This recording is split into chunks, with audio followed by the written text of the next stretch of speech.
Welcome back to the table. Today we're going to talk about the stranger in particular. Um, when I had mentioned last week about um, the stranger is, just a refresher, the stranger is a representation of my future self. It is um, someone who I do not know but would like to be. Um, it's a parallel to the evangelist of the fivefold ministry. Um, a storyteller in a way, but it is just a creative version of myself uh, that I currently do not know. Um, and as weird as that sounds, I promise you it will make sense. If you remember the hymn, He's Still Working on Me, to make me what I ought to be, um, that hymn also plays a part into that design of the stranger. So the stranger being someone that I am currently not, uh, becoming someone that I will be, is exactly what I'm trying to get across. So the stranger happens to be um, very lyrically inclined, um, and it kind of started with my musical devotional series. Um, and I say it's a series because I tend to take lyrics from songs and I make them into devotionals. So that all started back many, many moons ago, with uh, the song The House of the Rising Sun by the Animals. It's always been an earworm for me every time I hear it. I had to listen to it on repeat for several hours. It truly means a lot to me. Supposedly, it's about a brothel in New Orleans, but I never really thought so. Um, if you don't know, I have an ability, synesthesia. It allows me to see colors to music, and they can be beautifully distracting. When I hear House of the Rising Sun, uh, my synesthesia allows me to see it as an overall, mostly orange reddish color, likened to the setting of a humble shed hidden within a hill on the edge of a cotton field just outside of a big rural city. It produces a fleshly sound of sin, yet also poverty stricken rural folk.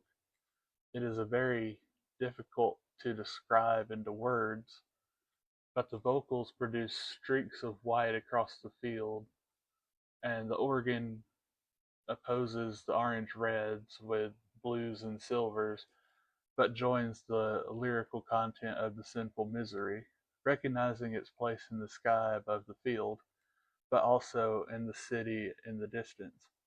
The guitar that starts the song is within, or strongly represented within the brown coloration of the shed in the foreground.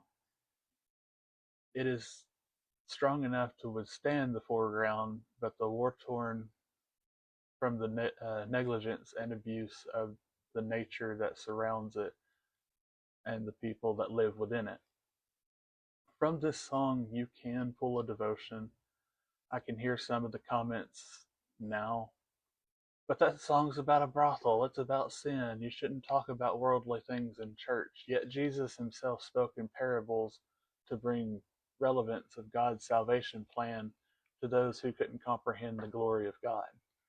He spoke in parables for those who could best understand similar stories of faithfulness, forgiveness, loss, redemption, love, and prayer, amongst other core principles of Christianity.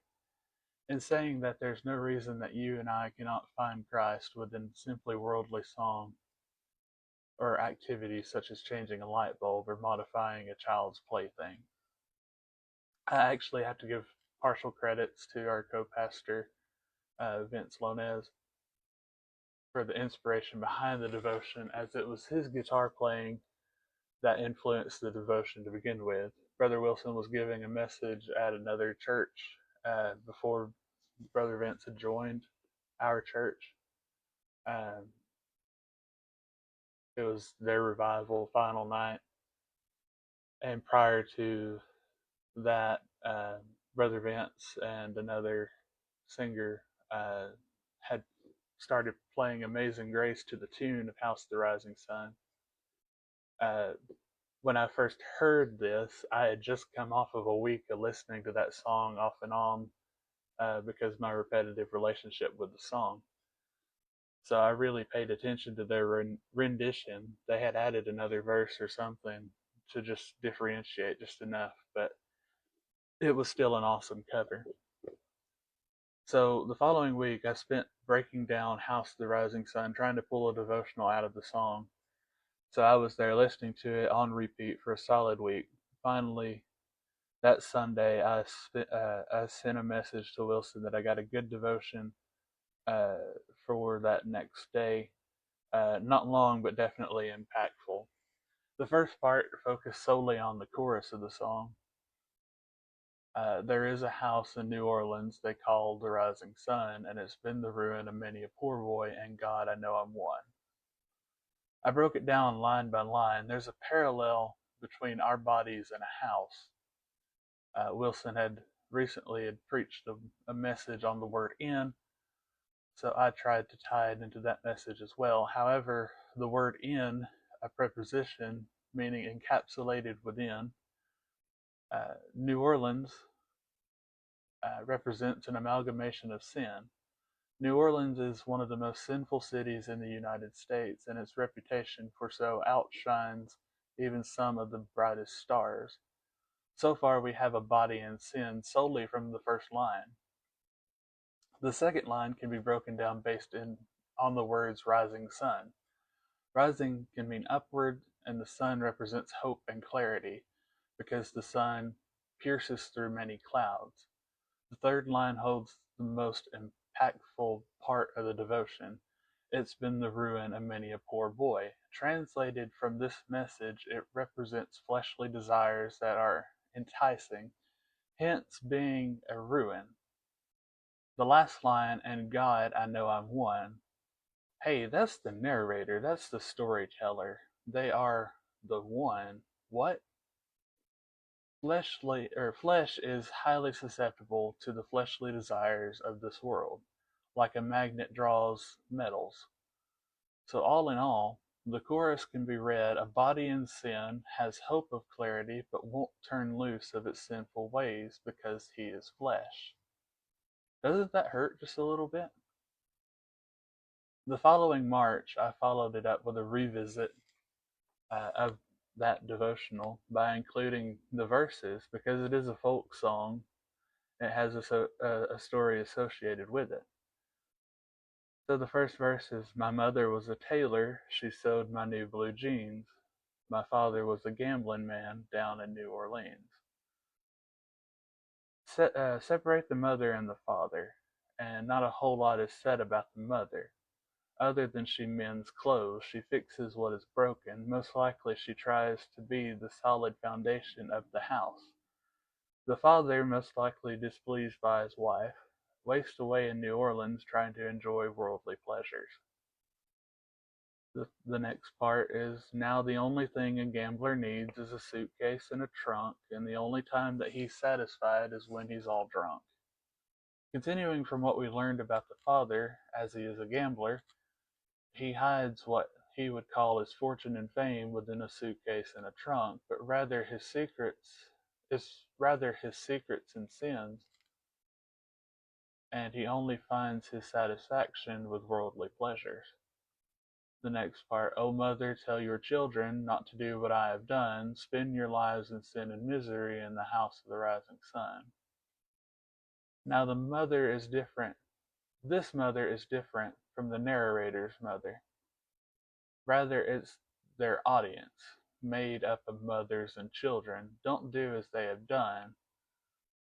Don't let your children grow up with sins aplenty.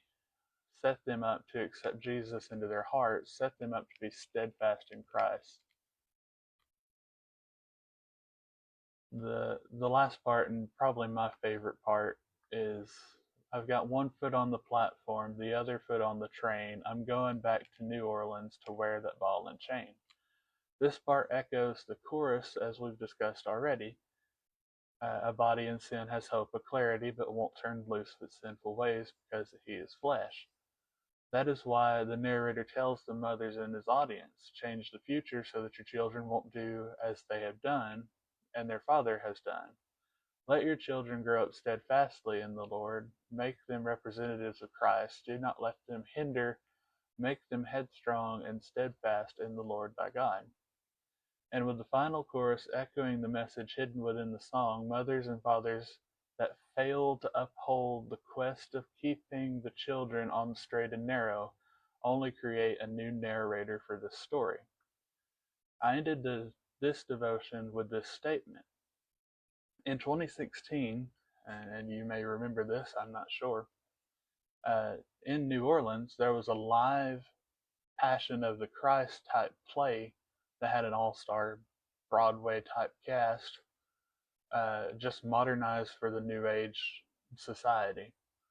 To bring this together, the amount of sin was so great at the time of Jesus' crucifixion at Calvary, and New Orleans being so great in its sins made sense to me.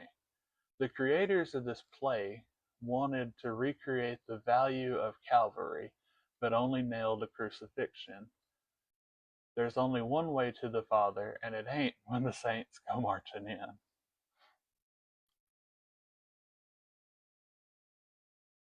And that was, my first devotion. Well, not my first, but my first musical inspired devotion. Kind of in a nutshell, is what I had written from the last time I had spoke on it. But it is, something that kind of I pull from when I work on projects involving the stranger.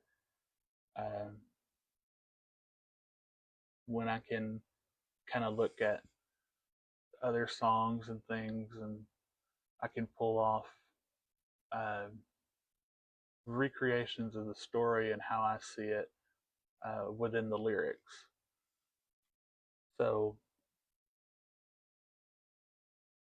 the stranger is like a quiet evangelist. He doesn't shout truth, but carries the lantern, of truth swinging on a lonely road.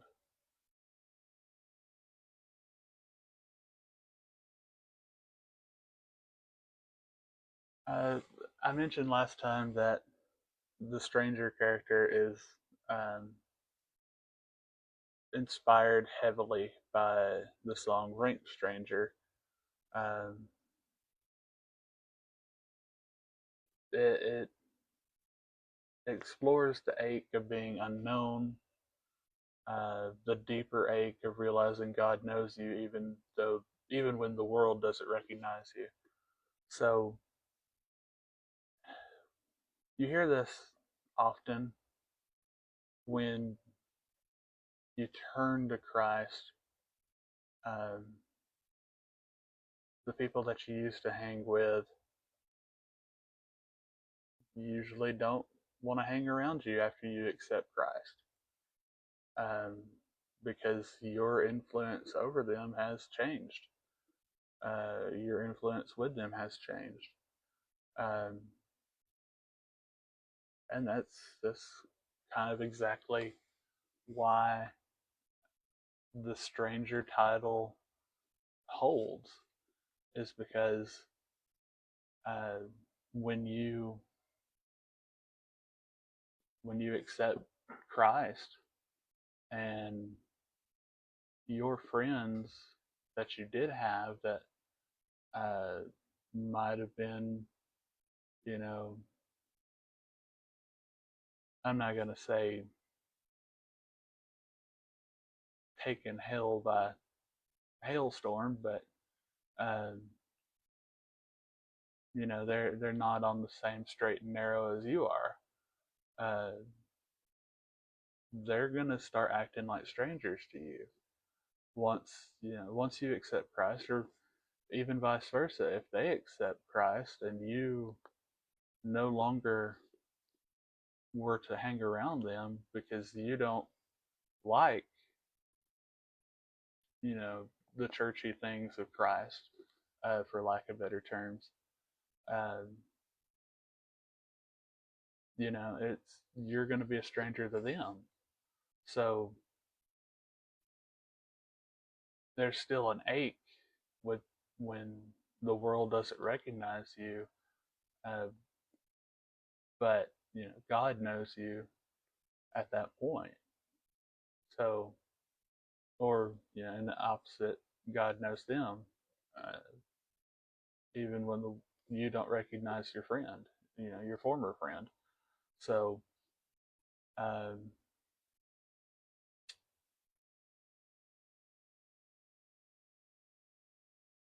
the stranger is definitely a major guide in my creative ministries. Um, he walks with invisible edges. He reminds me to carry hope in unexpected ways. He sings the song before I found the words. Uh, he's a whisper of calling that has followed me for years. Um,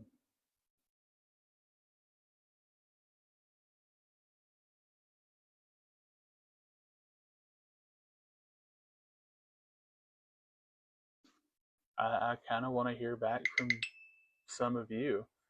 Um, what is your stranger? Uh, what is the melodies that God sent you to pull them back into purpose, or pull you back into purpose, rather? Um, I mentioned, I have a devotional series on songs in general. Uh, I've actually got two based off of uh, just country music in general. Um, so there's there's unexpected ways for you know there's unexpected ways for you to um, receive the message that you need to in your walk of faith. Um, I was just talking about this the other day. Uh, Larry Fleet's song "Lied About Love."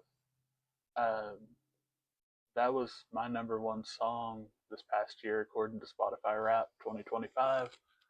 And in that song, um, it's more of a uh, she, she's at a bar and she's crying or whatever. Um, and the narrator of the story, Larry Fleet, he comes over and he's like, "So who lied about love to you?" But um, but if you take that into the perspective of uh, if you take it into perspective of God, it kind of creates a story of uh, who lied about love to you?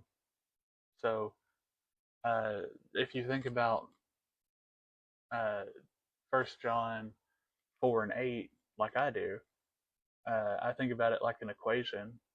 Uh, God equals love. So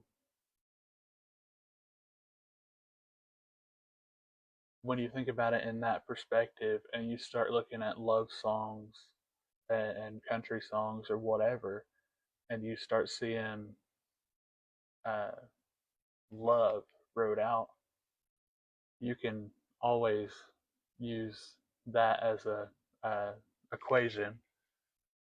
And sometimes you can make unexpected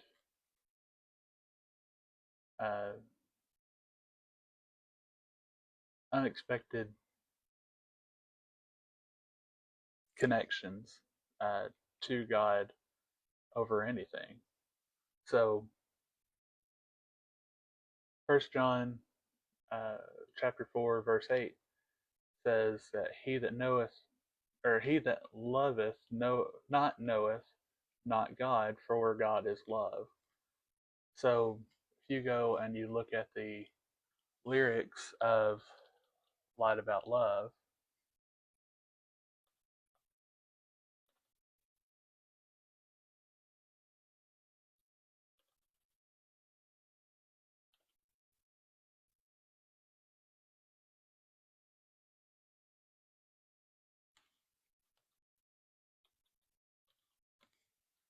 I got it pulled up.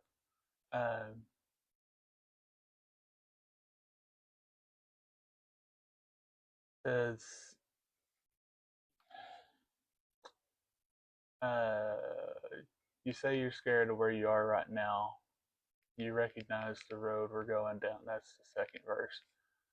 Um,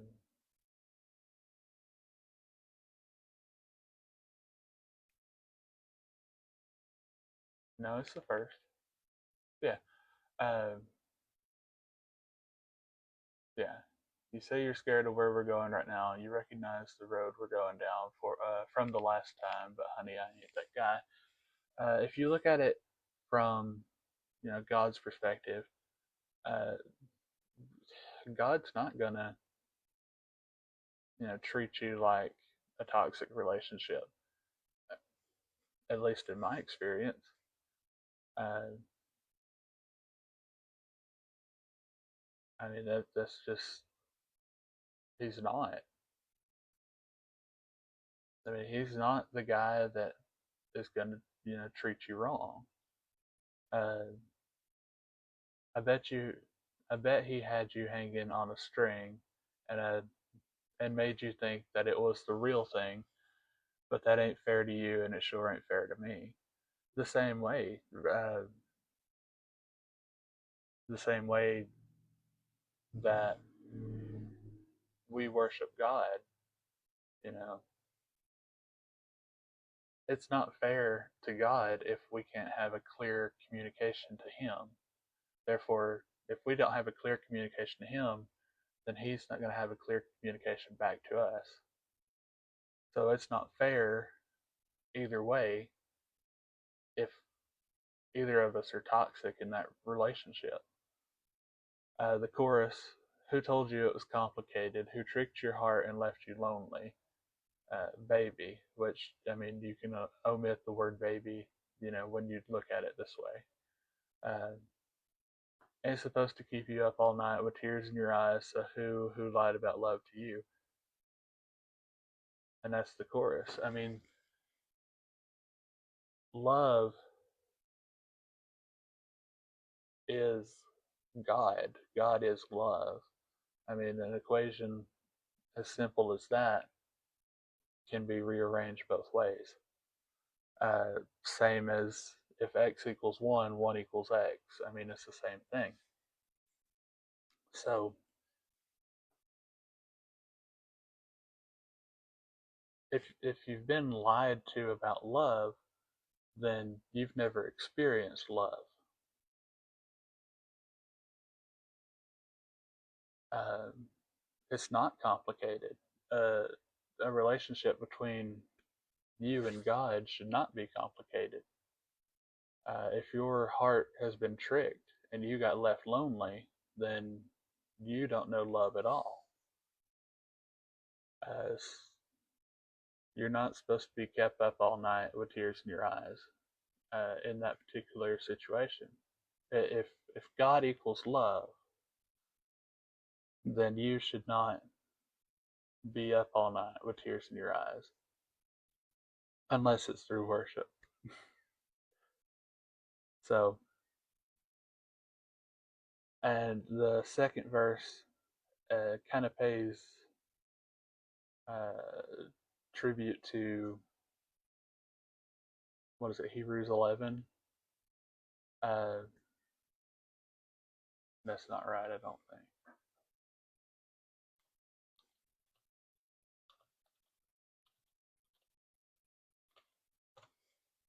No, it is 1 Corinthians 13. I'm sorry. It says, the second verse, it says, they say it's patient, it's honest, and kind. From what I heard, it looks a whole lot like you and me right now. So, anyway, that's just, it pays, a tribute back to the scriptures.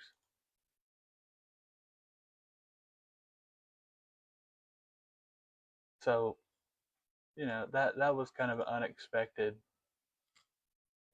connection that I had, where, truth had managed to kind of flood my Spotify algorithms, and it created a devotion from that point. So I had wrote this about the song. Says, you've been told a lot about love, that it leaves, that it changes, that it costs more than it's worth. You've cried over it, you've lost sleep over it. You flinch when you hear the word because the world twisted its meaning. But who lied about love? Who told you it was complicated? Who tricked your heart and left you lonely? Ain't supposed to keep you up all night, but tears in your eyes. That wasn't me. They said it was love, but it wasn't patient. They said it was love, but it wasn't kind. They said it was love, but it hurt. They said it's patient, it's honest, and kind. They were quoting me, but they weren't living me. I'm not the one who left. I'm not the one who lied. I'm not the one who failed you. I am love, and love never gave up on you because I never gave up on you. Charity suffereth long, it is kind.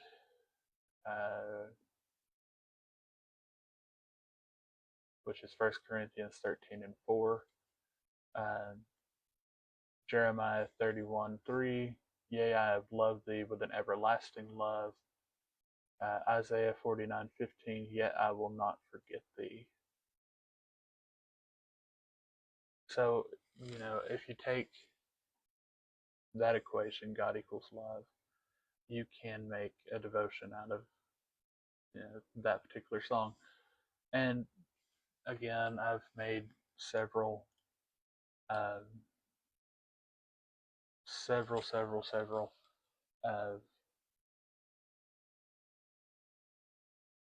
uh, devotions over country music specifically.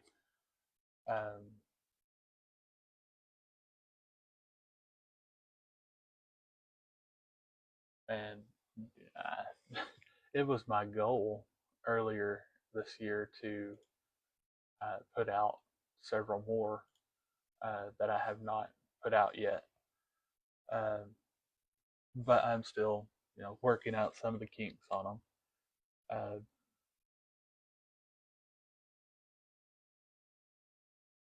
But anyway, so next week we're gonna jump back away from my creativity, I suppose. We'll talk about some other things that we're working on specifically within Apostolic Assembly of Faith. We'll discuss some other things, uh, especially with Christmas right around the corner. We'll talk about, uh, some holiday, you know, things. We'll talk about